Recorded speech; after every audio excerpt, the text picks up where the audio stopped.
வணக்கம். G news 24x7 செய்திகளுக்காக செய்தி வாசிப்பவர் உதயகுமார். பெரியபாளையத்தில் புறவழிச்சாலை அமைக்காததால் போக்குவரத்து நெரிசலில் சிக்கி பல மணி நேரம் வாகன ஓட்டிகள் அவதி. திருவள்ளூர் மாவட்டம் எல்லாபுரம் ஒன்றியம் பெரியபாளையத்தில் பிரசித்தி பெற்ற அருள்மிகு பவானியம்மன் திருக்கோவில் உள்ளது.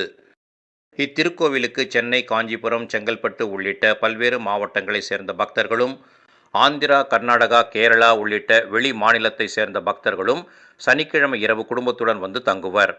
ஞாயிற்றுக்கிழமை தங்களது வேண்டுதலை நிறைவேற்றிவிட்டு செல்வர். மேலும் விடுமுறை நாட்களில் இக்கோவிலுக்கு ஏராளமான பக்தர்கள் வந்து செல்கின்றனர். இந்நிலையில் இன்று ஆங்கில புத்தாண்டு என்பதால் வழக்கத்தை விட அதிக அளவு பல்வேறு வாகனங்களில் பக்தர்கள் இக்கோவிலுக்கு வந்து சென்றனர். இந்நிலையில் பெரியபாளையம் மேம்பாலம் அருகே போக்குவரத்து நெரிசல் ஏற்பட்டது. இதனால் இப்பாலத்தை கடக்க பல மணி நேரம் ஆனது. போக்குவரத்து நெரிசலில் வாகன ஓட்டிகள் தவித்ததால் பக்தர்கள் மிகுந்த சிரமத்துக்கு ஆளானார்கள்.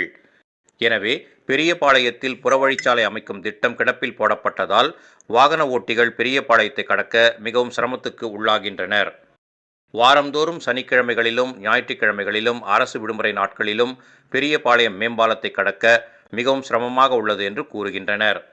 எனவே சம்பந்தப்பட்ட துறை அதிகாரிகள் போர்க்கால அடிப்படையில் நடவடிக்கை எடுத்து பெரியபாளையத்தில் புறவழிச்சாலை அமைக்க வேண்டும் என்று வாகன ஓட்டிகளும் சமூக ஆர்வலர்களும் கோரிக்கை விடுத்துள்ளனர்.